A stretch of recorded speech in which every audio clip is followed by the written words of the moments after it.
प्रेम से बोलो दुर्गा मैया की। जोर से जयकारा होना चाहिए। प्रेम से बोलो दुर्गा मैया की। अजी जियो इस कदर की मौत भी शर्मा जाए। जी हाँ, अजी जियो इस कदर की मौत भी शर्मा जाए। और तालियां ऐसे बजाना मेरे साथियों कि हमारे मंचस्थ मंडली गरबा जाए, मंचस्थ मंडली गरबा जाए। प्रेम से बोलो दुर्गा मैया की। बाबा तुलसीदास की जय, बोल भाई गंगा की जय, बोल उनका धाम की जय, बोल गांव के समस्त देवी देवताओं की जय, बोल दुर्गा मैया की जय, बोल लड़ाई माता दाई की जय हो।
सर्वप्रथम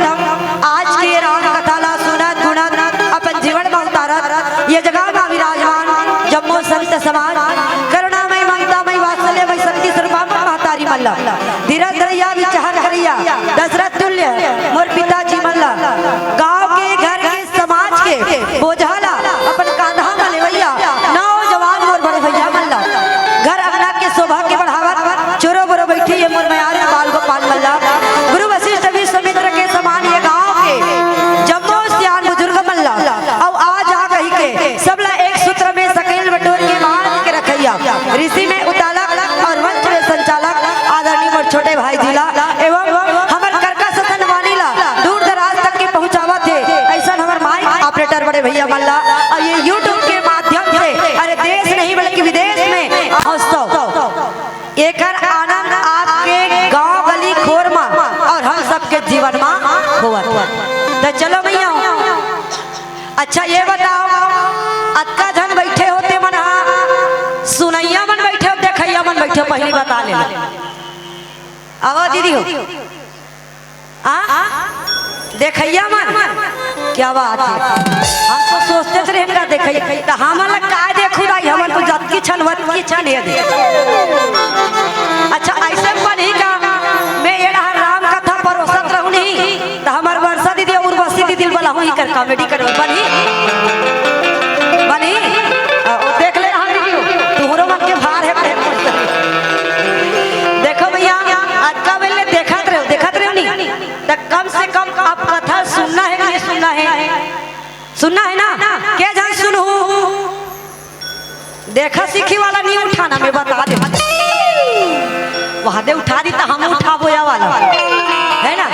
तो बिल्कुल यात्रा करबो जैसे समय है अब बहनी हो जब भाजी चुरे रही भंडारा में अपने जाग बड़ा साग नहीं मांग सकत मांग देवे का हाँ और बड़ा साग चुरे ले कर दे भाजी दे के नहीं कही सकत कही देवे का नहीं कही सकत तभी रामायण चला थे तुम ऐसे देखबो ऐसा काला देखौले बता काला दिखा रहा हूँ तो मैं सोचो भाई देखैया मन बैठे कर देती कर मन और सुनैया मन बैठे देकर मन भर ज्यादा देर तक तो नहीं बैठी हो कुछ समय तक के बैठे रहो कथा रसपान करबो है नहीं तब मैं मोर छोटे भाई बर भड़कत रही नहीं मात ना का 10 मिनट कथा आज घर में छठी होता है मोर काकी सास फिर भी मैं छोड़ गया हूँ केवल मुकेश भाई के जुबान के कारण कि वो जुबान के मुँह पक्का है जवान के मुँह पक्का और कम से कम शाम तक के मला छुट्टी मिल जाही कह के तो वो भाई है माया कुमारे लेन दीदी ये दीदी मनाई था उस समय दीदी की तो मैं हाथ जोड़ा भाई मोला बैठा दे तो जे गंगा में आप और हम नहा धनते गंगा का है गंगा दीदी हो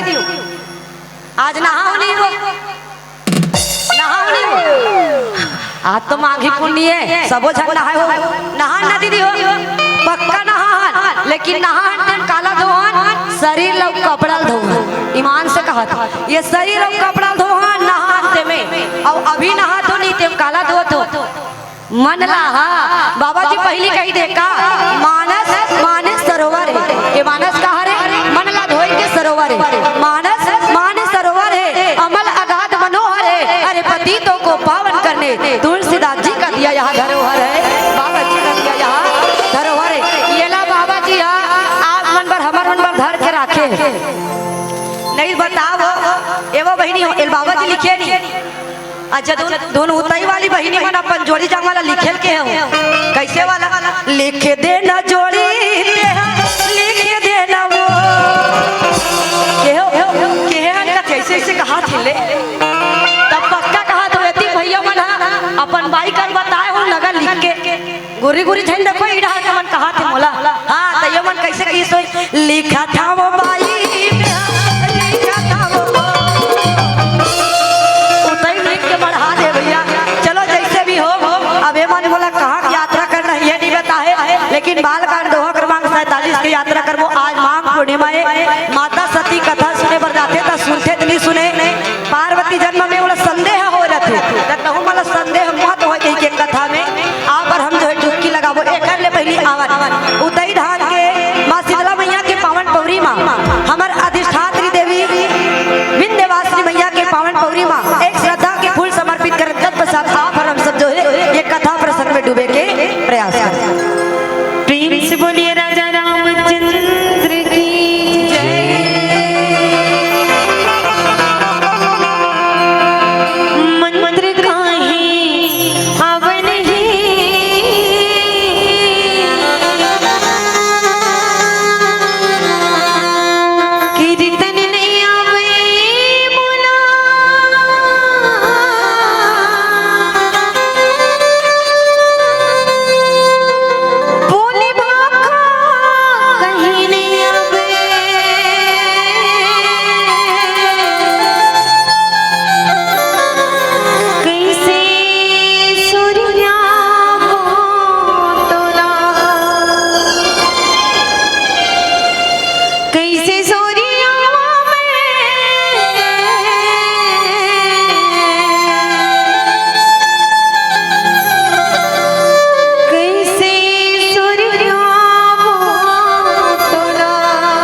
जल छिड़कावा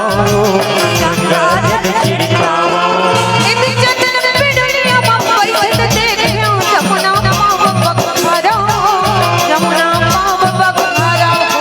जमुना पाव पखारा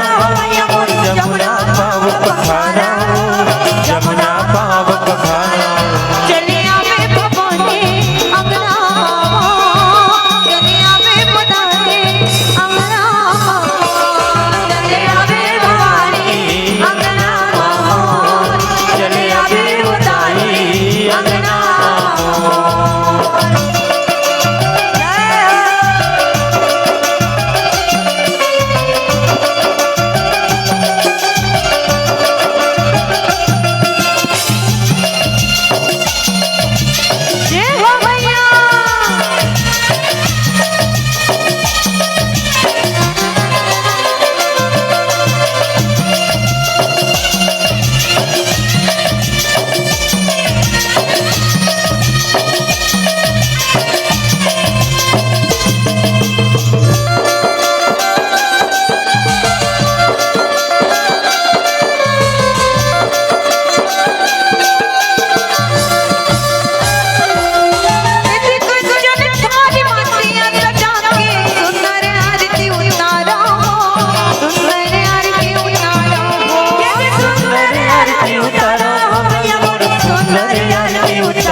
सुंदर आरती उतारो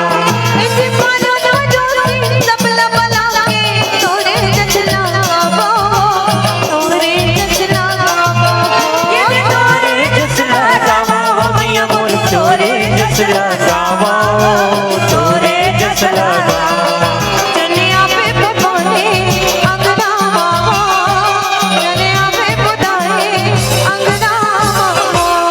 चलिया पे भवानी अंगना मामो चले आवे वाई अंगना मामो नानक कोन मोर पुरिया के नानक कोन मोर पुरिया के अंगना बजते नानक कोन मोर पुरिया के अंगना बजते आजा आजा मोर माया रोई आजा मोरिका आजा आजा मोर माया रोई आजा मोरिका नानक कोन मोर पुरिया के नानक कोन मोर पुरिया के अंगना बजते नानक कोन मोर पुरिया के अंगना बजते आजा आजा मोर माया रोई आजा मोरिका आजा आजा मोर माया रोई आजा मोरिका आजा मोरिका आजा आजा मोर मायारू दाई आजा मोरिका आजा आजा मोर मायारू दाई आजा मोरिका आजा आजा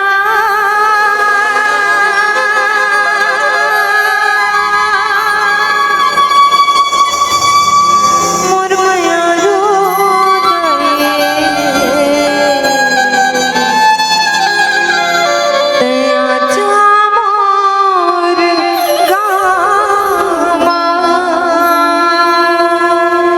प्रेम से बोलिए राजा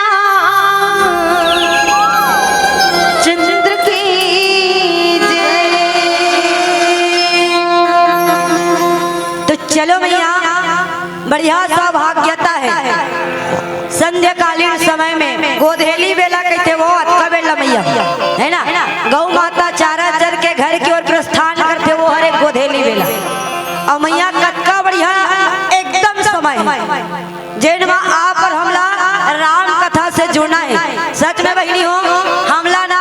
आपला ना हरी चर्चा करना है क्या करना है कौन लल्ला उठ के देखते हो तुम ना अच्छा हरी चर्चा करना है कहा तानू तई वाला हरी देखा थे मन तुहर गांव वाला हरी नहीं कहा था दाई में हाँ ऊपर वाला ला कहा था तेन जगत के पिता जगत के मालिक हरे तेला है ना तो बढ़िया समय मिले हमारा तो समय के सदुपयोग वाणी ला रचना ला पवित्र करना है अब कतका बढ़िया दाई सब मन है ना मेला के होई दाई हो मेला गे होई ना हाउ का तो तुम जाना तू ही मन पैसा दे हो का है ना तो वो मेला मड़ई में जाही ना बहनी हो तब 500 धर रही 1000 खर्चा होई हज का तो कैसे हो जाई ले तो हूँ कारू तू तो मने दे भाई 500 धर रही करे 1000 खर्चा हो जाई है ना अब ये मेला में खर्चा नहीं होते दाई चर्चा हुआ था होगा के नहीं है नहीं अभी कतका बढ़िया माता रानी के विराट रूप के दर्शन आप और हमारे जीवन में होत रही से और बाद दुकालू यादव भैया घलो ये आगे मतलब वो नो है लेकिन ओकर डुप्लीकेट सुने हन कि नहीं सुने हाँ तो देखो कतका बढ़िया आनंद उत्सव आप मन मनावत हो अब एक श्रेय कौन ला जाते ये सबो झलक तुमन जानत रहे हो का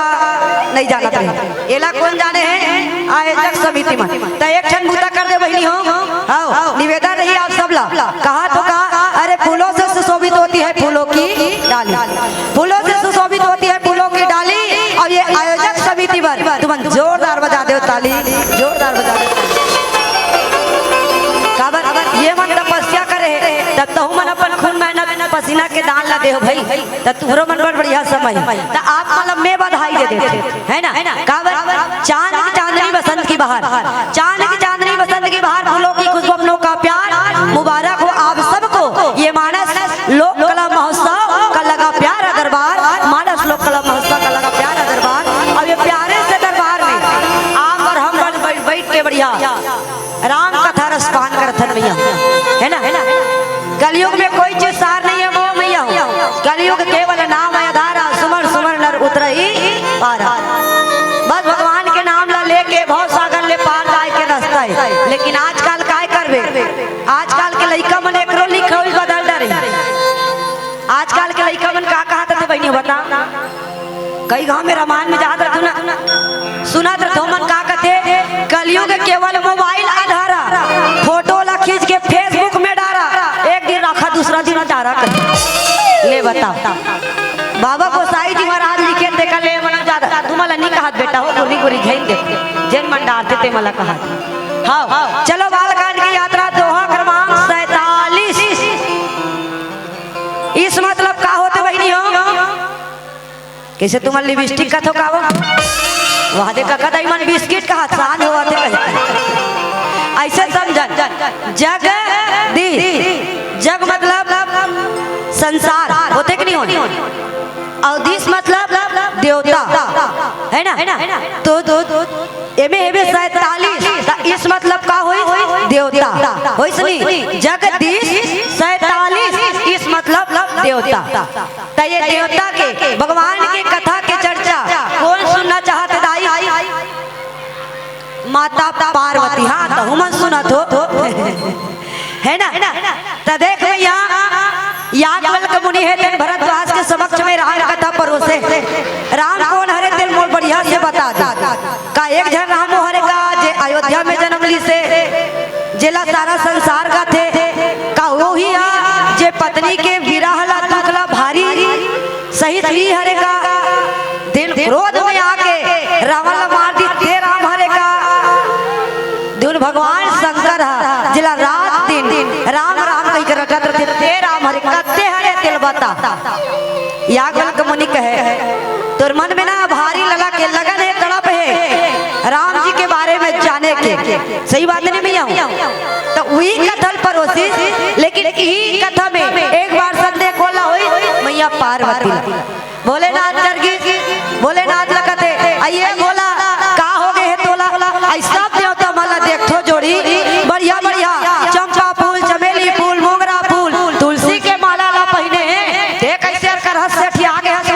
मुड़ी मुड़ी माला पहने हंस भोलेनाथ कहते वाह देवी ये मुड़ी की माला दूसर के नहीं हो ये तोरे मुड़ी की माला है मैया पार्वती अपन मुड़ी छीते आई मोर मुड़ी धावे भोलेनाथ कहते ये जन्म के बात न है ना भाई तेहा जब जब जन्म लेता तब तब मरता तब तोर मुड़ी निकाल के में पहले मैया पार्वती का अक्का माया करता भोलेनाथ ते मोला भोलेनाथ की तोरे मुड़ी की माला है तेहा जन्म लेता सब मरता जन्म मरण मरण के चक्कर में फंसे अब मैं अमर हो, मैं अमर हो। तब तो माता पार्वती है तेन कहे बोला महू तोड़े असन बना देना जोड़ी और महूल अमर बना दे, महूल अमर कथा बता दे। तब कहते ते अमर कथा सुनू कहा था का करबे तोरे कथा तोरे कर परोसू में। हाँ एक जन्म के बाद है मैं जबरदस्त धोखा खा गई ईमान से, मैं हाँ जबरदस्त धोखा खाऊं किस दाई। पिछले जन्म के कथा की यात्रा भोलेनाथ जी महाराज मैया पार्वती के समक्ष में बताए। याज्ञवल्क मुनि हेते भरद्वाज ल बताते थे। अब बताई सब किसका बाबा जी महाराज चिंतन करिए। अब किसका कहूँ सोमतिहारी अब कहूँ सोमति अनुहारी अब उमा शंभु संवाद भयहु समय जई है तुझे सुन मुनि मिटहि विषाद। कहे मैं वो कथा ला परोसे बर जाता था जिन भगवान शंकर और उमा संवाद है ना। माता पार्वती भोलेनाथ जी महाराज कैलाश में बैठ के कैलाश तिहा कतनो या कैलाश से लाश तिहा बैठे है भोलेनाथ। अब आज के जन भोलेनाथ लो पानी दे नहीं दे हो आज मांग थोड़ी मैं तो भोलेनाथ ले कुछ नहीं मना हो। मतलब यहाँ ये वाला नोहरों का एक लोटा जल जी हाँ नहीं गोठियाते अतिरिक्त जल गोठियाते ईमान से बताते हैं जल गोठिया नहीं हो गारू देव का व्यक्ति दे एक लोटा जल का थान एकदम चालू हो जाते सब समस्या खाल लाई से पक्का हो जाते वही नहीं हो। हाँ ये में एक ठन मंत्र लग डालो काबर एक लोटा जल मन में हावे कतरो या कंचल तो कैसे हो जाही समस्या के हल। कई जन आज भी देखिए सिखा वाला पूजा करते भाई। कई जन के मन में भाव है और परमात्मा भाव के भूखा है ना। जे जगत पिता है हम सबके कल्याण करने वाला है ओकर हर नाम में कल्याण छुपे। संकरा शा मतलब संसार कर मतलब कल्याण करने वाला जे सबके कल्याण करने वाला है वो है भोलेनाथ महाराज है नहीं। तो ओकर पूजा करत हन बहनी तो मन में भाव होना चाहिए। देखिए सीखा वाला नहीं हो आजकल का करी आई मंगली रही एक लोटा पानी धर के जाते तो फगनी ने एक बाल्टी धर के जावा। हाँ और बोला देखी तहन बुधियारी ने एक गुंडी वही जावत बेचारा भोलेनाथ ला न सुबह लागत न शाम लागत दिन भर न भावत। और वो भोला दाई बैठे बैठे आँखी काला मुन के नहा थे और कर जगह दूसरा देवता नहाऊ झूठ सर्दी डाली डॉक्टर कर लेके लागे बता नहीं बहनी हो। भोलेनाथ की कथा बात आगे तुम एक दिन के बाद सुनता याद कई जन मन पूजा करते कई जन मन में छल रहे थे करवा। एक दिन जात रहा हमारे रामधुनी में अब मुहल निकल के मैं रामधुनी गलोगा तो मुकेश भाई जाना थे रामधुनी में जात रहा हूँ जगह रहा है भोलेनाथ के मंदिर। अब वो कर दू जन दीदी मन के रहा पूजा करे दू जन दीदी मन तब पहलैया वाले दीदी है मस्त अभी करना रहा नल ले लालिस पानी। अब भोलेनाथ ने रुतो दी श्री शिवाय नमस्तुभ्यं हम कही और रुतोई तहन का करी बहनी एक ठन बेल पत्तल चढ़ा दी और चढ़ाई तहन वो पानी रुतो हूँ 3 लोटा रुतो हूँ कही के और अति की पानी लाने लगा ओकर पीछू मृत देहा बेल पत्तल देखिए तहन ओकर मन में भावे नहीं बनत गोद गोद गोद गोद पानी रुतो दी ओकर आवत ले कचरंग कचरंग बेल पत्तल खा दी वो वही तहन मैं चढ़ा रहा बेल पत्तल देख कैसे खा दे वो दोनों जन के मंदिर में झगड़ा मार भोलेनाथ कहते थे मनमोर का पूजा करेला हो कि झगड़ा करेला हो तो ऐसा भी पूजा नहीं होना चाहिए दाई है ना। तो भगवान शंकर बैठ के सुंदर जे माँ पार्वती श्रद्धा की अवतरी विश्वास के प्रतीक भोलेनाथ जी महाराज जिन सुंदर राम कथा ला परोसे अरे वही राम कथा ला में तोड़ कर बताए कि प्रयास कर तो तोर मन में जज्जा कन विषाद होई नहीं सब दूर हो जाई ऐसे कही के ना याज्ञवल्क मुनि हेते भरद्वाज ला बताते मैया हो तब आगे कैसन चरित्र होते। आओ एक प्यारा सा भजन के आनंद निवेदन रही दीदी हो फोस फोसाते मन उड़ावा थे देखैया मन जावा थे सुनैया मन बैठे हो ना ठोस लगा तब भगवान ने इसलिए हाथ दे दे वही बढ़िया भजन हो जाए बेटी ताली के सहयोग बनी नहीं दीदी बनी नहीं बाऊ ओ कथोगा में तू गोठियाना है भाई तहु मला चलो भाव के साथ मस्ती में झूमते हुए प्रेम से बोले राजा रामचंद्र की जय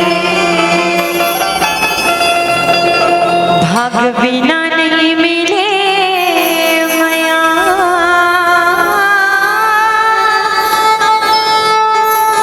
भजन बिना राम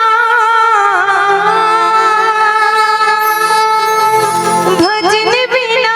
राम मोर भाई जिंदगी तुर सवारा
भजन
देखो भैया आज आप मन हम अंतिम दिवस में हन हेवे कनी मतलब राम कथा के भाई हाँ हाँ कैसे गोठिया थे गोकुलपुर वाली हमें बात कही दूँ है ना राम कथा में आज अंतिम दिवस में हन और दीदी भैया मतलब निवेदन करे होता जनी मनी एकदम अघाग के बराबर बाजा थे बजाए नहीं सकत के बराबर थे मन करत मैं निवेदन करे रहे कह रहे हो का राम भजन कर ले दीदी कौड़ी लागे ना पैसा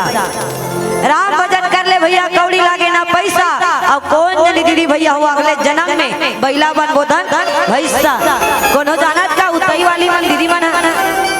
हां एको दिन तुमन भैसा लारगत बजा देखे हो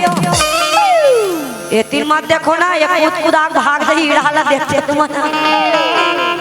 है नी त निवेदन करे वही हो काबर हमर दू जन कोरस वाली मन घलो नहीं आयो मन मन माने माक कोनी मन हवत त ओकरे से दिन में बीड़ा उठा का आगे आ तू मन नहीं जाऊ रे ए उतई वाली मन मोर साथ दी कही त साथ यहू मन थोड़ा दिल लगा देते तुहर गांव महान मस्त होती दूर ले काबर तुहर माया के मारे तुहर माया लेके आगे हंदाई त तुमन माया नहीं देवो माया ले हाँ दे ऐसे कहूँ तबे तो धर उड़ाई है ना देखो भैया अब भगवान शंकर माता पार्वती के समक्ष में वो कथा ला परोसल जाते कथे में तो पिछले जन्म की कथा यात्रा करा और मैया पार्वती जो है पिछले जन्म में कौन रीताई माता सती है ना पिछले जन्म में भी माता सती और सती माने होते शंका यहाँ एक जन सती बैठे हो दिमाग खराब मत कर हमें बता देते अच्छा ओकर पति के नाम शंकर है का पूछ के आ दो नहीं है ना तब मैं वो सती नहीं कहा था है ना सती माने होते शंका शिव माने होते विश्वास अब देखो मैया हो शंका विश्वास एक जगह बैठे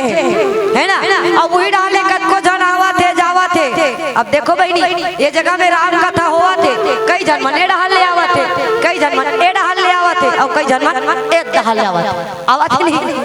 हाँ तब वैसने आवाज जावत रही माता सती है तेन भोलेनाथ लगते ये बोला ये सब मन कहाँ जाते थोड़किन बता तो मोला भोलेनाथ है तेन कहे देवी ये मन कथा सो ये मन है ना सब जना राम कथा सुने बर जावत हो उतई में राम कथा सुने बर अब इकरे मन शर्मा हो जाऊं माता सती कहते तोर दिमाग खराब है काबर सब जन हाथ तोला देवों में देव महादेव सबले बड़े देवता कथे कथे नहीं कहा दीदी हो और कोनो देवता का आगू में महा लिखा है का नहीं लिखा है ओकरे आगू में लिखा है नहीं महादेव आ दुनिया के मन सबले बड़े तोल देवता कथे जेला कहीं तकलीफ होते है जा जा रात दिन तोल मनावा थे और तहुला कथा सुनने की जरूरत पड़ गई वो बोले ना थे कथे समय समय बात है कबू कथा कहे लागते कबू कथा सुने लागते है नहीं तब मैं कथा सुने पर दौड़ते जाना है चल चल जल्दी तैयार है सती माता सोचे धर ली ये भोलेनाथ लम्बे का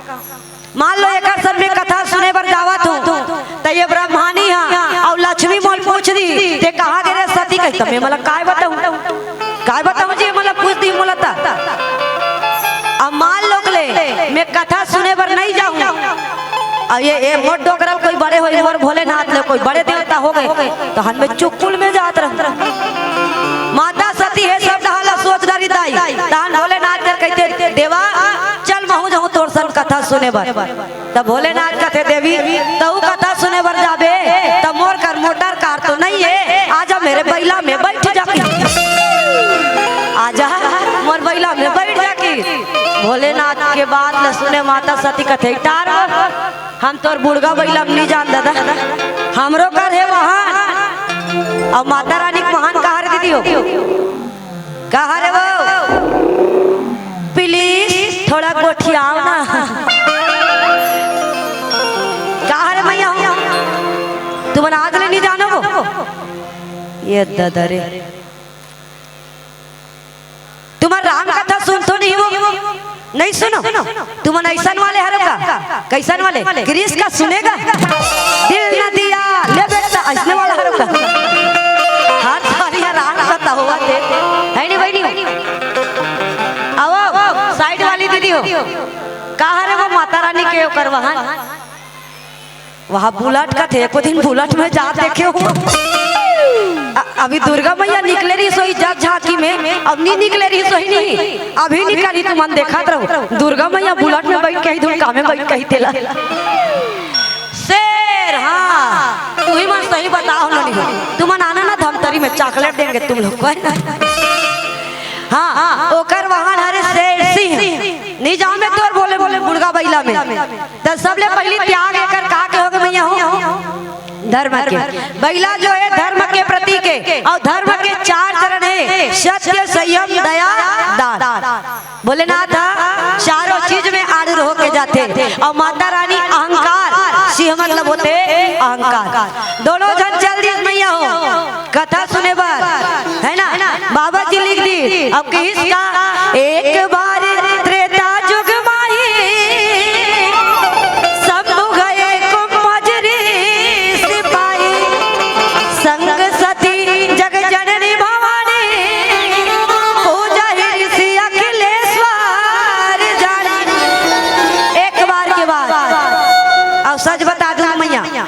ए रामचरितमानस में एक बार शब्द कई बार आए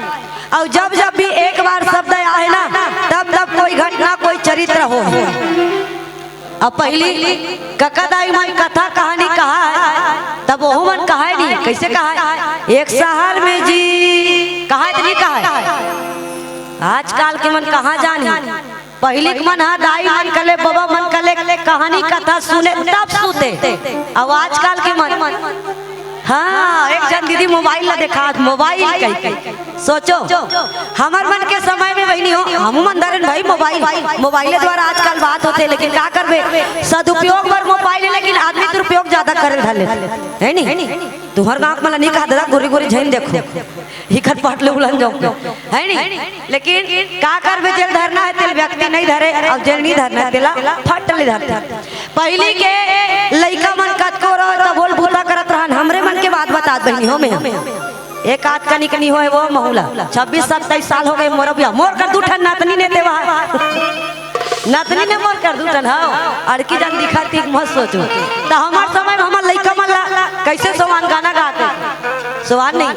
सोजर लाला सोजा सोजा मुन्ना सोजा ऐसे कह के और काम भी करन बैठार के मतलब गाना गाला तो हो गाय नहीं आता अक्सर दाई मला कहा कुछ समझ नहीं आया मोला दिमाग से पेट चालू रहा है मैं हाँ एको दिन हम दादी मान पूछो ते दिन भर नाना नाना करता तो काय कथा सो कही नहीं जानो बेटी गुनगुना दे थो कहा ऐसे वाला गाना चलती तब बोल लइका मन खुश रहा है। और आजकल के महतारी मन मोबाइल ला दे देते लइका मल्ला मोटू पतलू चालू कर दे लइका मोटू पतलू देखा थे बूता करते है नहीं, ऐसा के समय आ गए। अब मॉडल जमाना में दाई हो काज का डर ना समय जैसे चला थे तब वैसे चलबे तब बने है नहीं, अब ओकर विपरीत चलबे तो हम तो बहु गड़बड़ हो जाई। तब तो आज देखो भैया हो एक बार के बाद भोलेनाथ माता पार्वती कथा सुने वर्गी शंभु गए कुंभज ऋषि पाही कहा कुंभज ऋषि के आश्रम में, और कुंभज ऋषि के आश्रम में वहां दे पहुंच गए दाई हो दे भोलेनाथ तो माता पार्वती है हाँ दीदी वाला वही दे हाँ वो मन में बना ले वो आगे था हाँ पार्वती मैया आगे। अब देखो मैया दीदी मंडहार मैया सती बैठ गए पार्वती के डर दीदी मंडहार माता सती बैठ गए और भैया मंडहार भोलेनाथ बैठ गए। अब देखो दाई बढ़िया कथा चला थे कुंभज ऋषि महाराज आखिल ऐसे मुंदे अब कथा कहा थी और जटका बेर कथा सुने ला है ना कौन माता सती है तटका बेर का लिखे दाई संग सती जग जननी भवानी एला तुम्हारा लपेटा मार के धर रहो एक दाई तुम्हारा घरों नहीं धरा रहा मोला दूह लेकिन अभी धरे रहा का की से देखो वो जगत के माता पारंबा जो है आदि शक्ति भगवती भवानी जो है राम कथा ला सुने वर्गे है कहीं है नहीं। अब दोनों जन चल दी कुंभज ऋषि महाराज आखिल अमुन के कथा कहा थे और कथन कहा ऋषि फट ले आखिल खोली तहन भी कभी का घटना घटित होवते आओ एक प्यारा सा भजन के आनंद फिर चिंतन करे के प्रयास करें। प्रेम से बोलिए राजा रामचंद्र की जय। आजा आजा मोरी रामा, सुन ले मन की मोरी बहना, आ भजन के धुन न तोला मैं सुना के रख ले हो प्रभु तो राजो मानार के।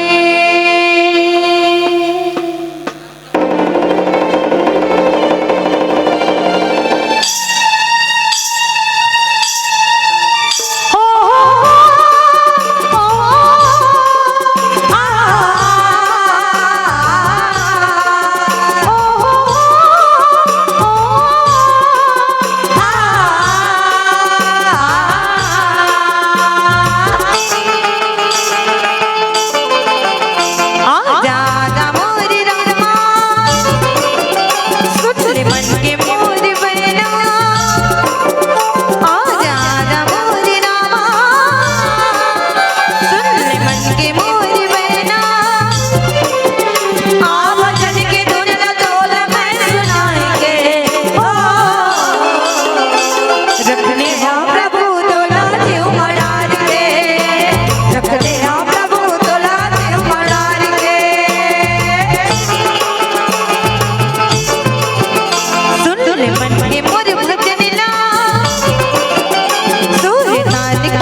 ले हो प्रभु तोला जीव मडार के रख ले हो प्रभु तोला जीव मडार के इनो मेरा नाम रे नाम मेरा नाम हो इनो मेरा नाम रे नाम मेरे नाम हो इनो मेरा नाम रे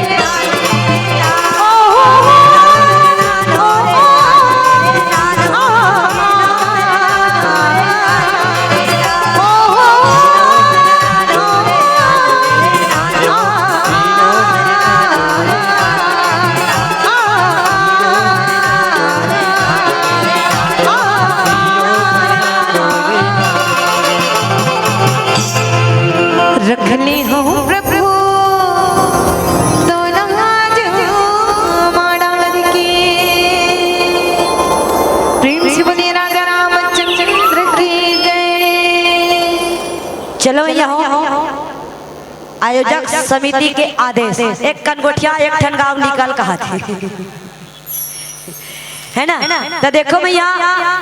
अब भगवान शंकर बैठे माता सती बैठे कुंभज ऋषि महाराज आखिला मुन के कथा कहात रही कथा ला कहात रही इसकी सुनो संत समाज। ये धरती के दुख ला संताप ला कष्ट ला मिटाए बर सातवां राम के रूप में भगवान जो है अवतरित हो गए। असले कथा परोसा थे और कथा ला परोसा फट रही से आखिर खोली तो देखिस कौन बोले नाथ बैठे कुंभज ऋषि महाराज कहते अरे दादा रे यहाँ कर तो सांप वाला आगे है। सांप मतलब होते काल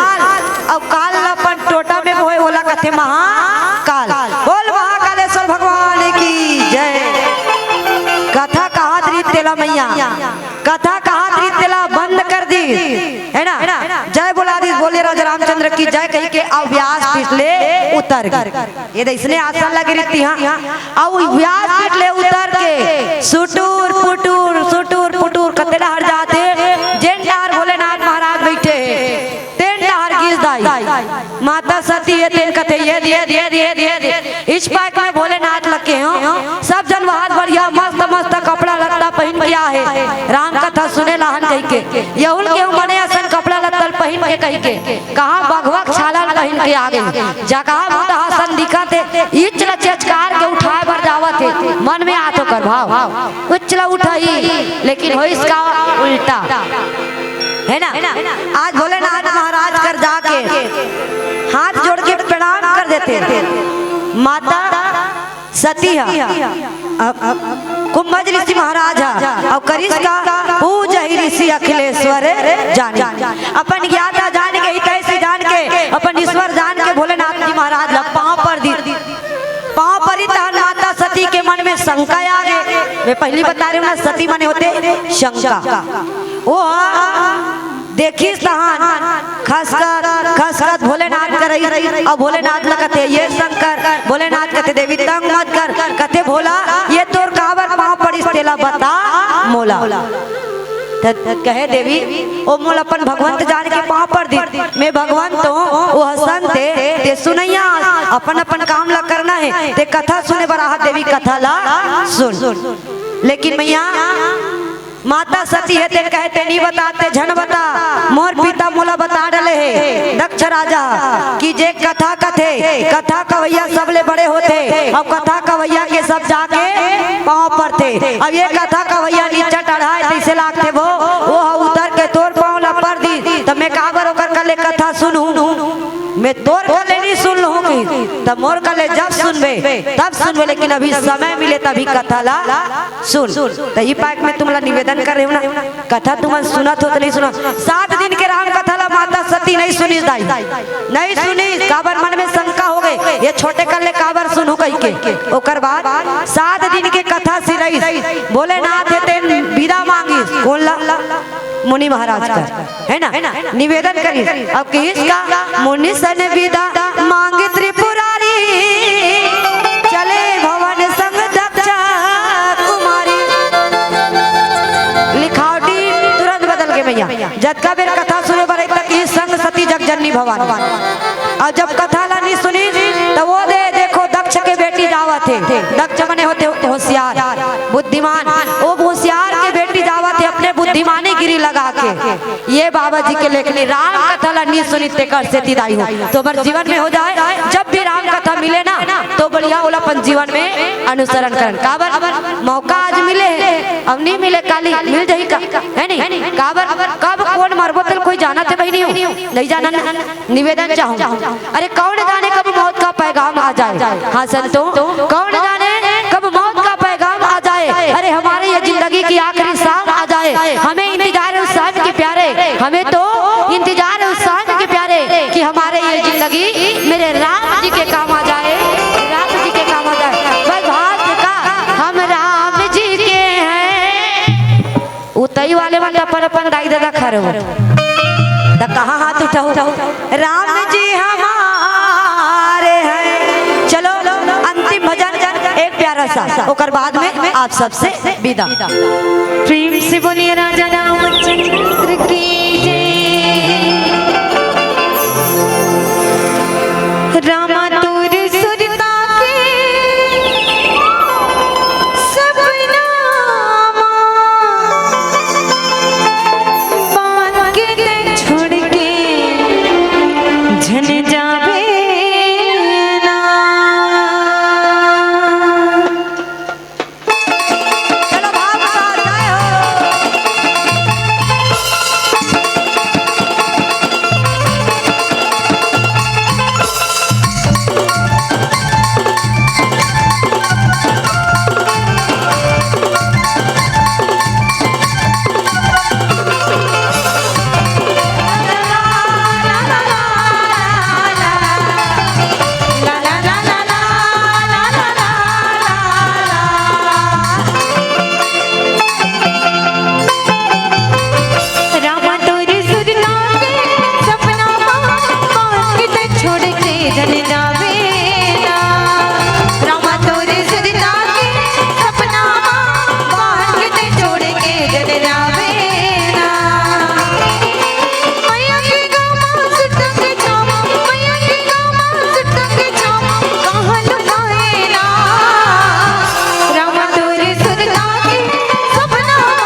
की